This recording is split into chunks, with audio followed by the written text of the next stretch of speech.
오늘 설교의 제목은 허영의 죄입니다. 허영의 죄에 관해서 말씀을 나눌 겁니다. 우리가 고난주간 닷새를 새벽마다 나와서 대속의 십자가 앞에 섭니다. 우리가 첫날 무슨 말씀을 전했는지 기억하시죠? 우리를 대속하신 주님은 우리를 사망, 죄로 인하여 죽을 수밖에 없는 우리 대신해서 죽으셨습니다. 예수님 우리를 대신해서 죽으심으로 우리의 죄, 그래서 사망이 사라졌는데, 예수님이 우리를 위해서 담당하신 건 그냥 대문자 죄가 아니라 우리의 모든 죄들입니다. 그 죄들이 사망을 만들어내었던 것이고, 주님께서 대속하심으로 우리를 그 사망에서 자유케 하셨습니다.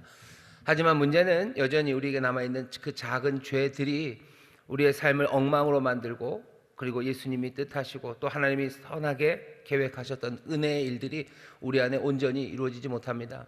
우리의 모든 죄악들을 담당하셔서 우리를 위해서 대신 죽으신 그 십자가, 그 영광의 자리 앞에 가까이 나오는 이 고난주간, 우리는 그 주님을 보면서 우리 안에 여전히 남아있는 죄들, 그 죄들이 뭔지 확인해야 합니다. 그냥 큰 나는 죄인이다 라고 말하면서 퉁치고 지나갈 게 아니라 우리 안에 있는 정말로 작은 죄들 하나하나를 보아야 그 죄들에서 자유함을 얻습니다. 교만에 대해서 말하고요, 그리고 또 시기에 대해서, 또 탐욕에 대해서 우리가 여러 가지 하나씩 살펴보았는데 그게 다는 아닐 겁니다. 그래도 몇 가지 중요한 죄들을 다루는 이유는 그 죄들에서, 죄의 뿌리에서 여러 가지 것들이 뻗어져 나오기 때문입니다. 오늘 그 중에 하나가 허영입니다. 허영에서도 죄들이 뻗어져 나와요. 소위 말하는 죽음에 이르는 7가지 죄 중에서 다루지 않은 것들 몇 가지는요, 나태, 분노, 그리고 탐식, 정욕 이런 것들입니다. 이 이야기는 나중에 할 기회가 있을 거예요. 하지만 왜 교만과 시기, 탐욕과 허영 요 4가지만 했을까? 이유는 지금 이 시절 살아가는 우리에게 어쩌면 더 많이 문제가 되고요, 훨씬 더 대중적이 되고 있는 죄가 어쩌면 교만과 시기, 그리고 탐욕과 허영 때문이라고 생각합니다. 사람들은 분노하기에도 지쳤고요, 분노로 말미암아 폭력을 행하는 일, 그 일도 점점 사라집니다. 모르겠습니다. 제가 좋은 길만 다녀서 그런지 모르겠는데 옛날에만 해도요, 길거리에서 싸우는 사람들 많았고요, 분노로 막 이것저것 때려 부시는 사람들 참 많이 봤습니다. 공권력이 질서를 잘 잡아서 그런지 그런 분노나 이런 거, 나태, 사실은 영적인 게으름과 나태가 있기는 하지만 사람들이 게으르게 살고 이런 문제, 그런 문제보다는 교만과 시기, 그리고 탐욕과 허영이 지금 이 시절 우리에게 훨씬 더 뿌리 깊게, 그리고 훨씬 더 대중적으로 우리를 또 교묘하게 속이며 삶을 망치고 있기 때문입니다. 오늘 허영에 대해서 말씀드릴 겁니다. 허영은 오늘 있는 말씀에 26절에 있는 것처럼 헛된 영광을 구하는 겁니다. 허영이라는 게 그거예요. 허무하다, 헛되다에다가 영광이죠. 허영. 헛된 영광을 구하며 살아갑니다. 그렇게 되면 안 됩니다. 그렇게 하면 안 됩니다. 왜? 우리는 이미 십자가에서 죽었기 때문입니다. 헛된 영광을 쫓아가는 거, 텅 빈 영광을 쫓아가는 겁니다.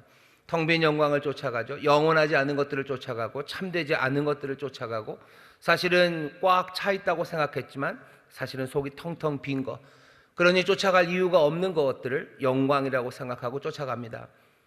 사람들에게서 칭찬받으려고 하고 사람들에게서 영광을 받으려고 해요.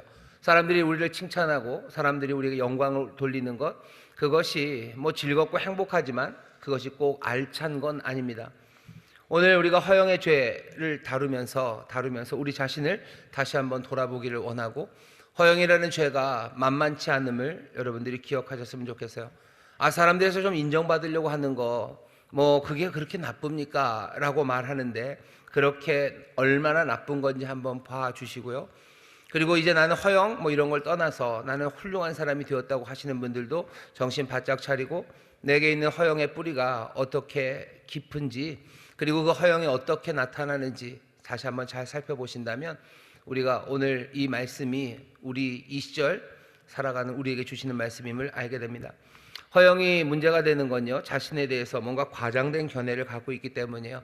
내가 대단한 사람이라고 생각하는 거죠. 내 자신에 대해서 높이 생각합니다. 그러니 허영은 교만과 굉장히 밀접하게 관련이 있습니다. 사람들은 그렇게 얘기해요. 교만이 뿌리라면 어쩌면 허영은 그 뿌리에서 나오는 가장 큰 줄기요, 큰 줄기로 나오는 게 허영입니다. 내가 높다고 생각하고 높아져야 된다고 생각해요. 내가 높으니 나는 영광을 받아야 된다고 생각하고 나는 자랑할 만하다고 생각하고 사람들이 나에게 박수 쳐줘야 된다고 생각합니다. 내가 받아야 된다고 생각해요. 그러니 사실 헛된 영광이죠. 남들에게서 받아야 된다고 생각합니다. 그러니 나는 취하는 것도 헛된 영광이고 그것들 받으려는 나도 헛된 영광에 서 있습니다. 허영이라는 건 그런 겁니다. 어떻게 나타납니까? 과장하기 시작합니다. 그리고 위선하기 시작합니다. 과장하는 건 내게 있는 것이 조금이기 때문이에요. 그러니 그것들 부풀려야 됩니다. 그러니까 과장하는 거야. 막 부풀리죠. 사람들이 막 부풀리는 일을 합니다. 좀 부풀릴 수도 있는 것 아닙니까? 조금만 기다려 보세요. 자기 과장하는 태도들, 그리고 반대로는 위선입니다. 아예 없어요. 없는 걸 있게 보여야 돼요. 그러니 위선을 하고요. 그리고 자기를 과장하며 살아갑니다. 이게 우리 주변에 얼마나 많은지 우리는 알아요. 사람들은 과장하며 살아가요. 그리고 위선으로 살아갑니다. 왜 꼭 그래야 됩니까? 허영 때문에. 우리 안에 있는 허영이 우리를 계속해서 과장하게 만들고 우리를 위선으로 살아가게 합니다. 특별히 지금 우리 21세기 대한민국에서는 이 허영의 죄가 훨씬 더 심각합니다. 아주 심각합니다. 여러분들이 아실 거예요. 주변을 보시면 우리나라가 얼마나 그 큰 과장과 위선으로 살아가는지 우리가 압니다. 여러 가지 이유가 있죠. 왜 그렇겠습니까? 왜 그렇겠습니까? 가만히 생각해 보시면 이유가 생각이 나요. 그렇지. 우리 주변에서 보이는 많은 일들을 보면 인정받고 싶어하는 욕구들을 부추기는 온갖 산업들이 대한민국에 가득합니다. 비교하기는 그렇지만 저 아프리카 어디에서는요 우리처럼 허영으로 살 이유가 없어요. 왜냐하면 거기는 허영, 자기 자랑해봐야 알아주는 사람도 없으니 맨 만나는 사람들이 내가 살 맞대고 사는 사람이고 속속들이 나를 아는 사람들과 삽니다. 그러니 거기서는 위선으로 그리고 자기 과장으로 살만한 그런 여건이 되지 않아요. 하지만 대한민국은요 과장하며 살 여건이 아주 충분합니다. 위선으로 살만한 여건이 아주 충만한 그런 세상을 우리가 살아갑니다. 여러 가지 일들을 보시면 그래요. SNS, 첨단 지식 정보 산업, 기술 산업 이런 것들이 점점점 발전하면서요 얼마든지 자기를 과장하고 위선으로 뭔가를 해낼 수 있어요. 예전에는 그냥 사진 보면 그 사람이 그 사람인 줄 알았어요. 하지만 이제는 사진을 보면 그 사람이 그 사람인 줄 모릅니다. 옆에 있는 사람은 그 사람이 그 사람이 아니라는 걸 알아요. 하지만 멀리 있는 사람은 그 사람이 그 사람이라는 걸 모릅니다. 그러니 리터칭이라는 이름으로, 뽀샵이라는 이름으로 자기 얼굴을 과장하는 거예요.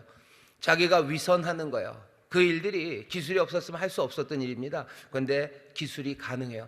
멀리 아프리카 어디 가나에 있는 우리 청년들은 그 일 못해요. 하지만 대한민국에 있는 청년들은 그 일들 합니다.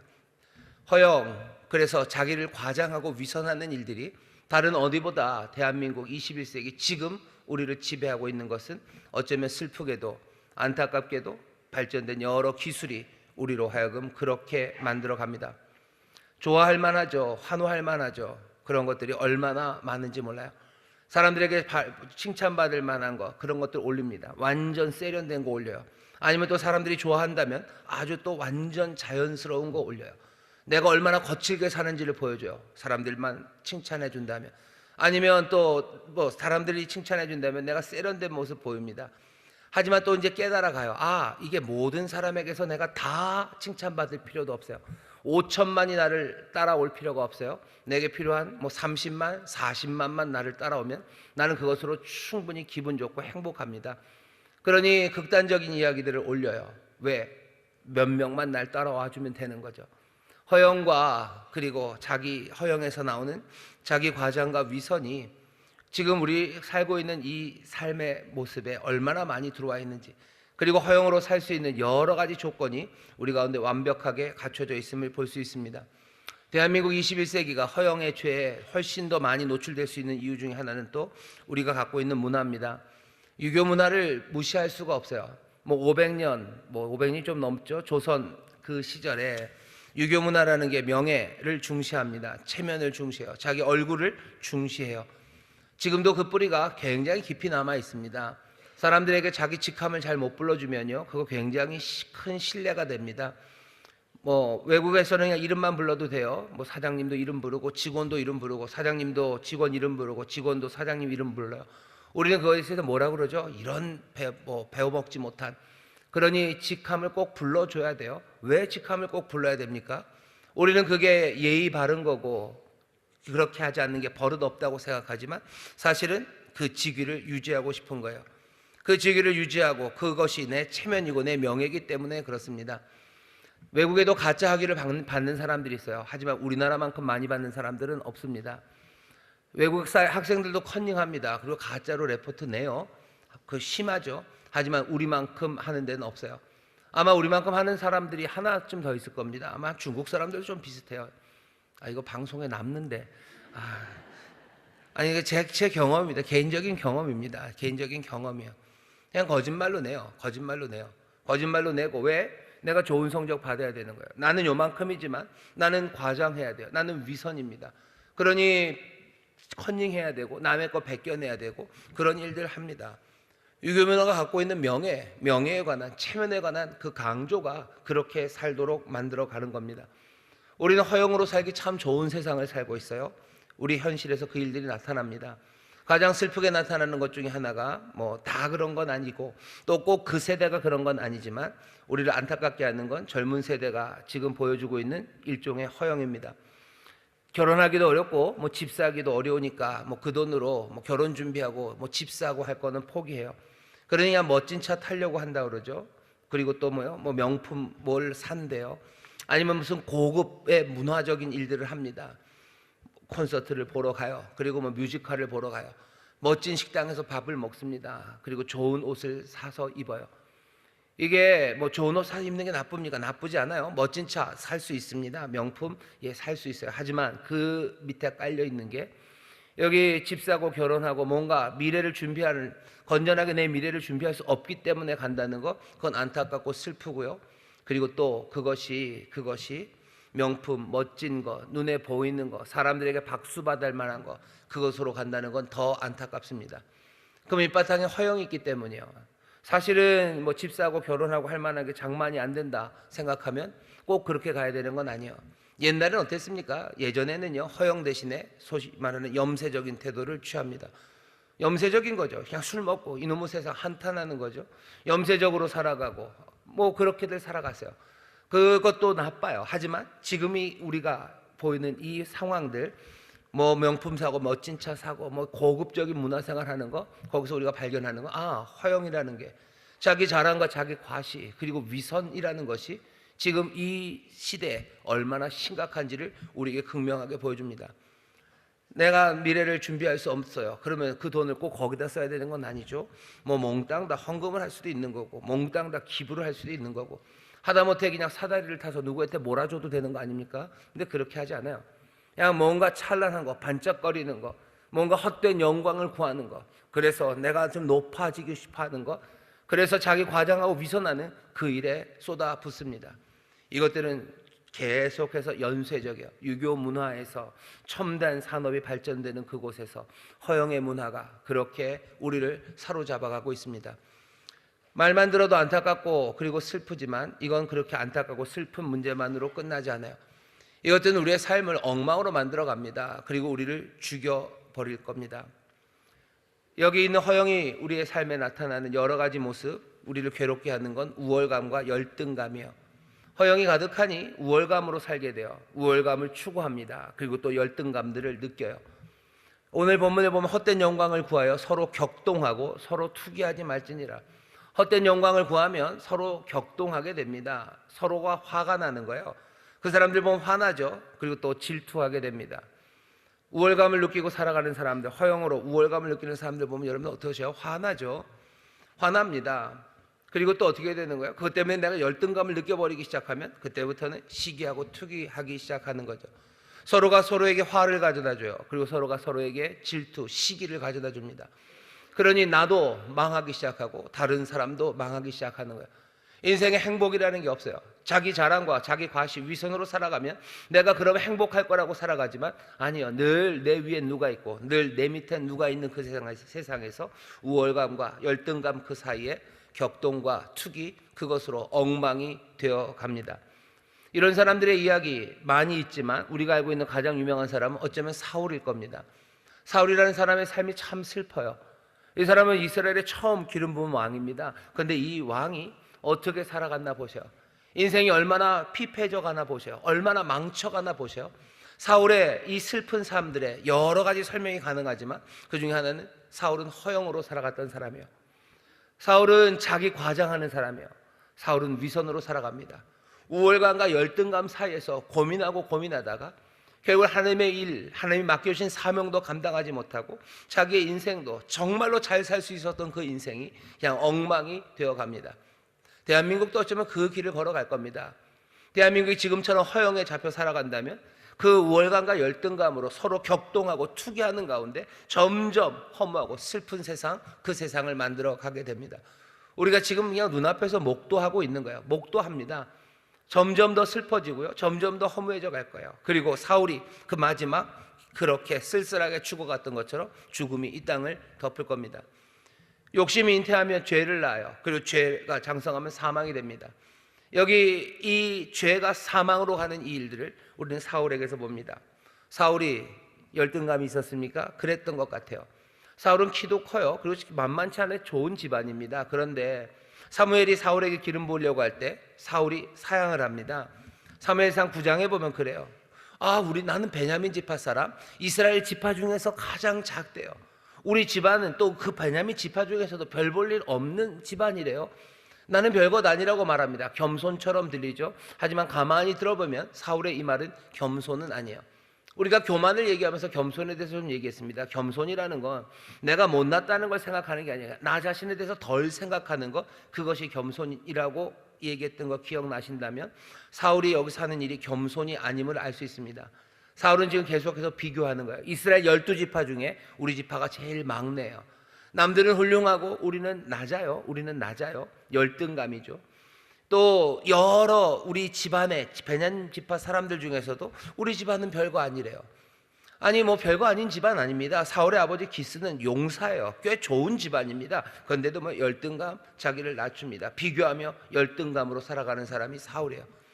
그렇게 키 크고 준수하고 잘생기고 이 정도면 충분해요. 이 정도면 충분한데 사울은 그렇게 안 됩니다. 왜? 우리보다 더 나은 지파가 있어요. 우리보다 더 나은 집안이 있어요. 그러니 사울은 열등감으로 살아가요. 겸손 아닙니다.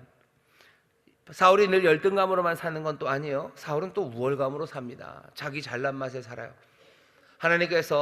여호와 하나님께서 사무엘에게 내가 이제 사울을 버려야 되겠다라고 말씀을 하셔요. 아말렉을 멸하라고 하셨는데 그거 안 한 걸 하나님이 아십니다. 그러고선 사무엘에게 얘기하죠. 사울이 내 말을 듣지 않네. 가서 이제는 버려야 되겠다고 말해라. 내가 이제 사울을 버린다. 그날 밤에 사무엘은요 밤새 눈물로 근심하며 하나님 앞에 부르짖었다고 되어 있습니다. 그게 사무엘상 15장 11절이요. 그때 사무엘은 그 일 때문에 울고 붓는 그 시간에 사울은 뭘 했습니까? 사무엘이 찾으러 갔더니 5장 12절 보면 사울은 갈멜에 자기를 위하여 기념비를 세웠던 사람이에요. 기념비를 세우죠. 멋지게 기념비를 세웁니다. 내가 제일 잘났어요. 내가 제일 잘났죠. 기념비 세울 수도 있습니다. 하지만 그렇게 열등감, 우월감, 이게 사울의 삶이에요. 야단치죠. 왜 이랬냐? 그랬더니 백성들이 그랬대요. 백성들이 하자고 그래서 그런 거지 내가 하고 싶었던 건 아니랍니다. 사울이 구하는 건 사람들의 칭찬이요. 사람들의 칭찬. 우리 왕은 아주 멋쟁이야. 우리의 왕은 힘세고 마음이 넓어서 그냥 그렇게 왕도 풀어주고 뭔가 머리도 좋고 훌륭해서 이 전쟁도 이기고 사람들의 칭찬, 그것들을 구합니다. 하나님이 시키신 일이에요. 하나님에게서 칭찬받을 것, 그 순종으로 하나님의 인정받을 것, 그것보다 헛된 영광을 구하는 거죠. 헛된 영광을 구하며 열등감과 그리고 우월감 사이에서 살아가는 거예요. 사람들에게서 인정받으니 좋은 거예요. 그러니 기념비 팍 세운 겁니다. 열등감과 우월감 사이에서 살아가요. 가장 극적으로 보여지는 것은 그 사무엘에게 와서 그 사무엘이 야단칩니다. 버리셨다고. 순종이 제사보다 낫고 듣는 것이 수양의 기름보다 나오는데 도대체 왜 이러셨냐고. 사울이 괴로워합니다. 괴로워해요. 괴로워하는데 제일 재밌는 건 뭔지 아십니까? 괴로워했던 사울이 마지막으로 사무엘에게 부탁하는 것은 15장 30절입니다.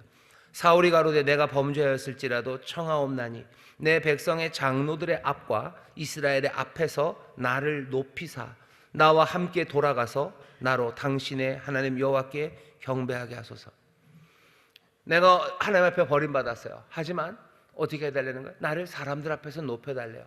내가 여전히 왕인 것처럼 취급해달래요. 나를 칭찬해달래요. 나를 높여서 그냥 아무 일 없었던 듯이 하나님 앞에서 예배하는 그 옆에 나를 세워달라고. 사무엘이 31절입니다. 이에 사무엘이 돌이켜 사울을 따라가매 사울이 여호와께 경배하니라. 거기 사무엘과 함께 아무 일 없었던 듯이 경배하고 제사하는 그 사람 사울을 보셔요. 이건 얼마나 슬픕니까? 하나님 앞에 버림받은 사람이에요. 그런데 사람들 앞에서는 여전히 내가 높은 사람이 되고 싶어요. 사울의 삶이 그 이유가 어떻게 되는지 아시죠? 그 다음부터는 사람들의 영광 구하려 이리저리 뛰어다녀요. 다윗이 받았던 영광 내가 받기 위해서 이리저리 뛰어다니고, 그것 때문에 또 괴로워하고 열등감에 지쳐 괴로워하고, 그러니 자기의 삶을 망치고 온 집안을 다 망쳐버린 사람, 그 사람이 사울입니다. 영혼을 죽여요. 파무엘로 이끕니다. 인생은 텅 비게 만들어 갑니다. 예배가, 거룩함이 자기를 높이는 자리가 되고, 어쩌면 사람들 앞에서 해야 된다는 걸 어쩌면 가장 슬프게 보여준 사람이 이 사람 사울입니다. 하나님 앞에서는 죄인인 걸 자기도 알아요. 하지만 사람들 앞에서는 여전히 높아지려고 하죠. 헛된 영광을 구합니다. 헛된 영광을 구하며 살아갑니다. 사람들의 칭찬을 받는 것, 사람들의 눈이 중요해지면 그건 점점 더 강화되어 가기 시작하는 거예요. 보여지는 건 사람들의 눈밖에 없어요. 사람들의 칭찬밖에 없어요. 어느샌가 하나님 앞에서 살아가는 그런 나는 없어지고 사람들에게서 얻는 영광, 그것을 구하며 살아갑니다. 영원하지 않을 거예요. 제대로 알차지도 않아요. 참되지도 않아요. 아무것도 아닌 헛된 것, 그것을 구하며 살았던 허영의 사람 사울, 그 사울을 우리는 봅니다. 사울이 무슨 폭군이라서 한 사람 한 사람을 잡아다가 뭘 고문을 하고 뭐 그런 적도 없어요. 뭐 이리저리 침략 전쟁을 하면서 여러 민족을 괴롭게 하고 뭐 정복하고 그랬던 왕도 아니에요. 그런데도 불구하고 사울의 삶이 슬프고, 그리고 가슴 아팠던 것은 사울은 이 허영, 사람들 눈앞에서 살았던 사람이기 때문입니다. 어찌해야 됩니까? 우리도 이 사울 같음을 우리가 알아요. 자기 자랑과 위선으로 살아가는 걸 알아요. 사람들에게서 칭찬받는 것, 그것을 구하며 살아가는 것 우리가 알아요. 우리도 21세기 대한민국을 살면서 온갖 문명의 이기 안에서, 우리 이 유교 문화 안에서 정말로 우리의 삶의 방향들이 점점 허영을 따라가는 그것들을 보며 점점 더 무너져감을 아는 우리는 도대체 이 허영과 어떻게 싸워 나가야 합니까? 예수님께서 우리가 그렇게 살기를 원하셔서 우리를 위해 십자가에서 돌아가신 것 아닌데, 하나님이 바라시는 바가 절대로 그것은 아닌데, 우리가 그것을 믿음으로 죄에서 우리를 자유케 하시고 우리를 죄와 사망의 권세에서 자유케 하셨음을 아는데 여전히 그 죄들이 우리 안에 남아있다면 어쩌면 우리는 이 사울처럼 슬프고 안타까운 삶들을 살아갈 겁니다. 예수 믿는 사람들 중에서 슬프고 안타까운 삶들 살아가는 사람들 많아요. 허무 가운데 지쳐가는 사람들 많아요. 예수님 믿으면 내게 기쁨이 넘친다고 그랬는데 왜 내 인생은 이렇게 계속 허무한 겁니까? 난 왜 계속 우월감, 열등감 사이에서 이리 치고 저리 치면서 화나고, 그리고 시기하고 질투하고, 저 사람 때문에 내가 화나고, 또 나 때문에 저 사람 화나고, 나 때문에 저 사람이 시기하고, 또 저 사람 때문에 내가 시기하면서 그렇게 어렵게 살아갑니까? 이 허영의 문제와 싸워서 이것들 제거하지 않으면 어쩌면 우리는 이 쳇바퀴에서 다 벗어날 수가 없을 겁니다.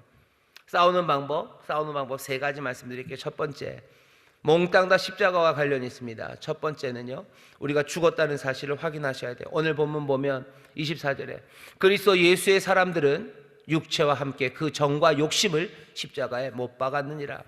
십자가에 못 박았다는 얘기는 이게 무슨 얘기죠? 죽었다는 얘기예요. 죽었다는 거예요.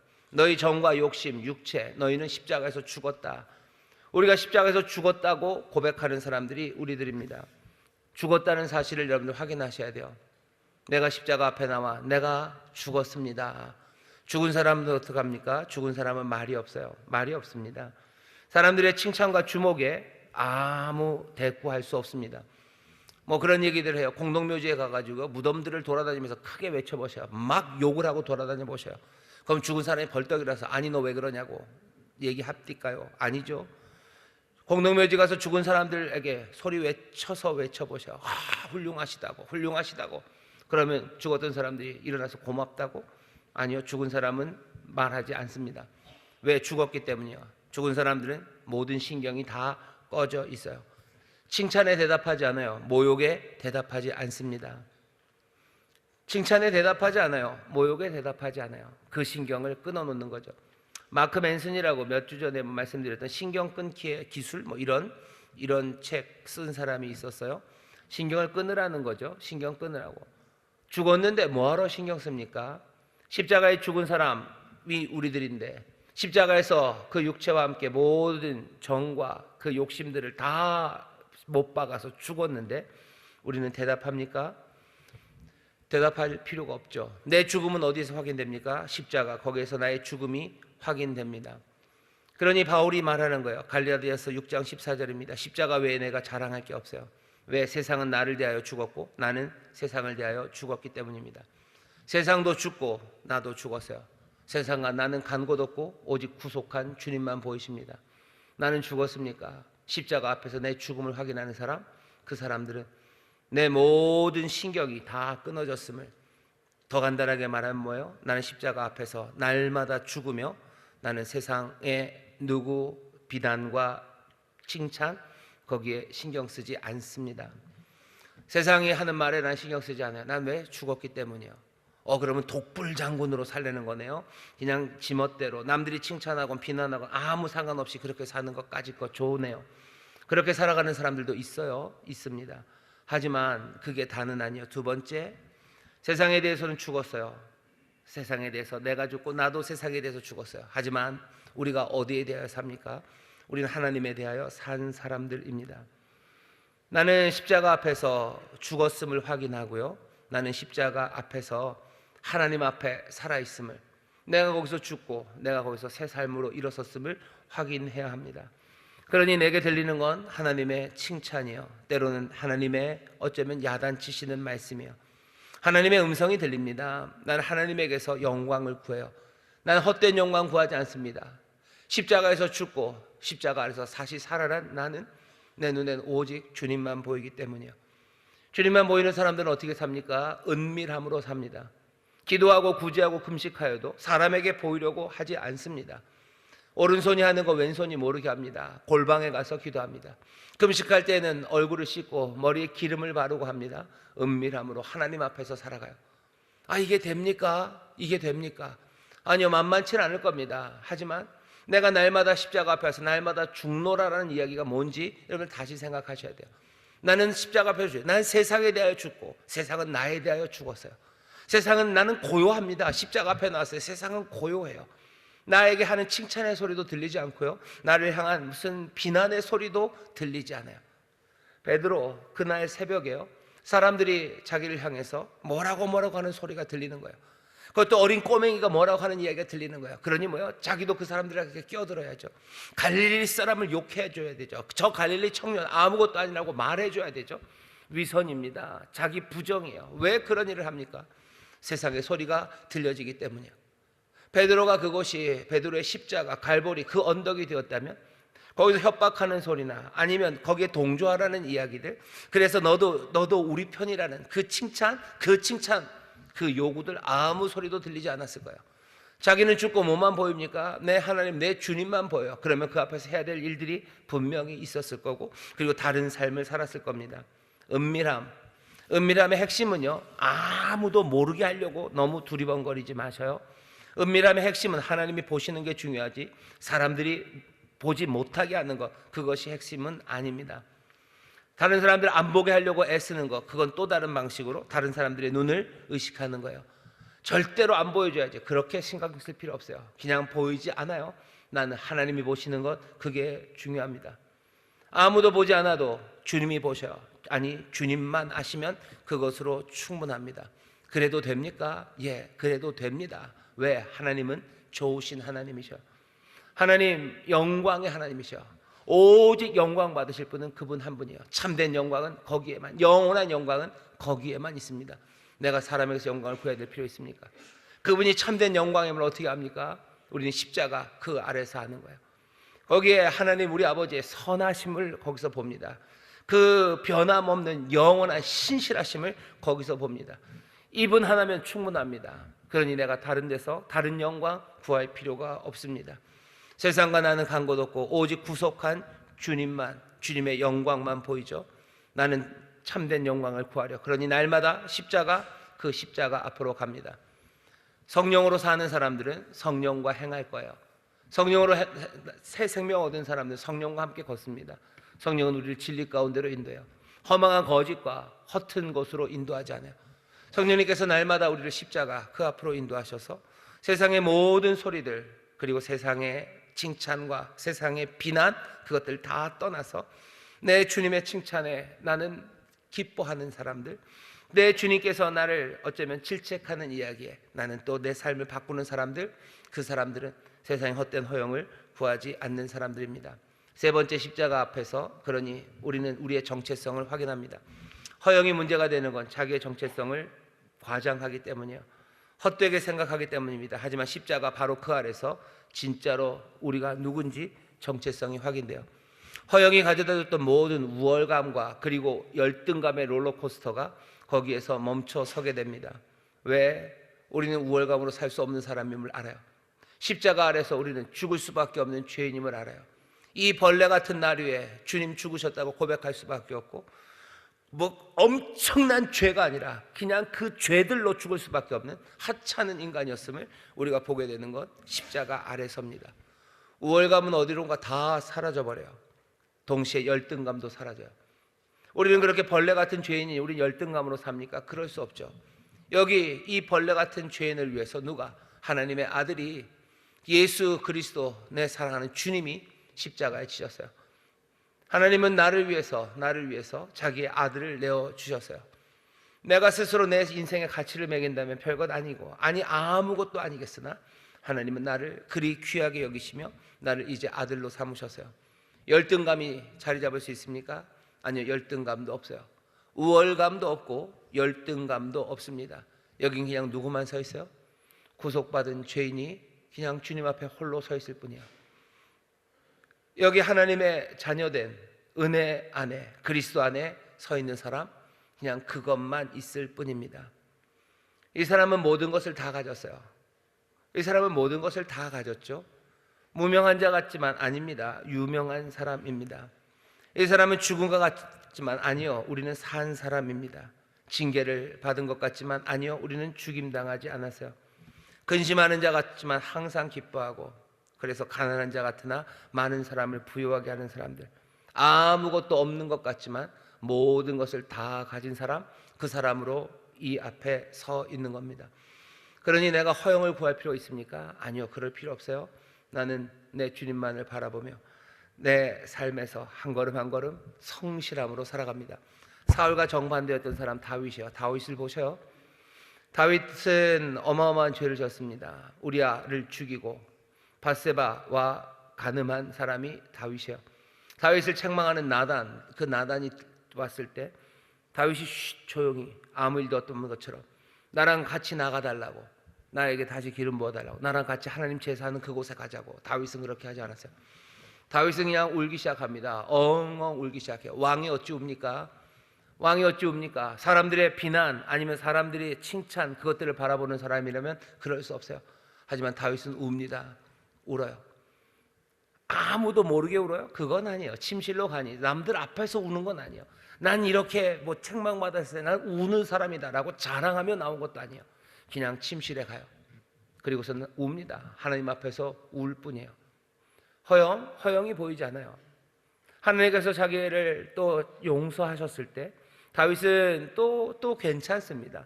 사람들이 뭐 저딴 인간이 있을까, 그런 소리에 귀 기울이지 않아요. 하나님이 나를 사하셨어요. 하나님이 나를 구원하시고 하나님이 나를 다시 용서하셨으면 나는 하나님 앞에서 나는 또 기쁨으로 살아갑니다. 사람들이 볼 때는 뭐 저런 사람이 있을까? 아니요, 나는 사람들 앞에서 멋진 사람이다, 그 소리 들으려고 살아가는 사람 아니에요. 난 십자가 앞에서 육체와 함께 모든 욕심과 정을 못 박은 사람이고, 나는 성령도를 행해서 나는 그 십자가 앞에서 내가 구속받은 죄인임을, 용서받은 죄인임을, 그래서 새 삶을 살아가는 자임을 나는 압니다. 하나님의 은혜, 그 영광만을 바라보며 걸어갑니다. 다윗 그런 사람이요. 다윗의 삶에 찬란함이 있습니다. 다윗의 삶에 부요함이 있습니다. 하지만 다윗은 허영의 사람은 아니었어요. 늘 구해야 되는 참된 영광을 구하며 걸어갔던 사람. 어쩌면 하나님께서 우리에게 바라시는 것, 하나님께서 그렇게 다윗을 사랑하셨던 것, 그것은 다윗이 정말로 세상 사람들 앞에서가 아니라 하나님 앞에서 살아갔기 때문입니다. 우리가 십자가 앞으로 나가야, 그 십자가 앞에서 날마다 죽어야 우리는 참된 영광을 구하며 살 수 있습니다. 2024년 우리 귀한 고난주간 우리에게 주신 이 말씀들을 하나하나 마음에 새기시기를 바랍니다. 교만, 그리고 모든 시기와 탐욕, 허영, 어쩌면 21세기 우리를 살아가고 있는 이 시절, 우리를 더 묻고 점점 더 강력한 진을 만들어가는 이 죄들과 이런 악한 마음들이 우리 앞에 있지만, 우리가 정말로 성령의 인도하심을 따라 십자가 앞에 나가기 시작할 때 우리는 이 모든 죄악을 깨뜨리고 정말로 겸손으로, 감사함으로, 그리고 또 주님만 바라보는 참된 영광을 구하는 그런 삶을 살아갈 수 있습니다. 다시 한번 십자가 앞으로, 십자가 앞으로, 이전보다 더 간절히 나가는 우리 모든 성도들 되시기를 주의 이름으로 축원합니다. 주의 이름으로 축원합니다. 기도하겠습니다. 하나님 감사합니다. 우리가 살아가는 이 시절이 아버지 하나님 정말로 우리의 삶을 엉망으로 만들기 위한 악한 영들의 계교와 그리고 또 흉악한 것들과 또 우리 안에 있는 모든 죄악된 것들이 아버지 하나님 어둠을 만들어가고 있는 시절입니다. 우리를 빛으로 부르시고 소금으로 부르셨습니다. 아버지 고난주간 특별히 다시 한번 십자가 앞에 나와 아버지의 십자가 더 사모하며 더 가까이 나가기를 결단하는 우리 모든 성도들 되게 하여 주옵소서. 아버지는 죄와 아버지 피 흘리기까지 싸우는 이들이 되게 하여 주옵시고, 아버지 우리 안에 있는 죄들, 아버지 것들을 하나하나 발견하며 십자가 앞에서 아버지는 점점 더 정결케 되는 이들 되기를 원하오니 우리를 맑은 물과 피로 정결하게 씻어 주시옵소서. 주 앞에 나와 아버지 변화를 구할 때 이 시대를 본받지 않고 정말로 마음의 변화를 받아 아버지는 새로워지기를 원하는 하나님의 사람들, 하나님의 선하시고 기뻐하시고 온전하신 뜻이 우리의 삶에서 확인될 줄 믿사오니 아버지 안에는 거룩하고 순결한 신부로 그리스도 옆에 세우시려는 아버지의 뜻이 우리 가운데서 이루어질 줄 믿사오니 아버지 하나님 변화되어가며 거룩하여지며 아버지 안에 점점 더 정결하여지는 우리 모두가 되게 하여 주옵시고, 아버지 거룩함과 정결한 가운데 참된 생명을 더 풍성하게 누리는 우리 모두가 되게 하여 주옵소서. 감사드리며 예수님 이름으로 기도하옵나이다. 아멘.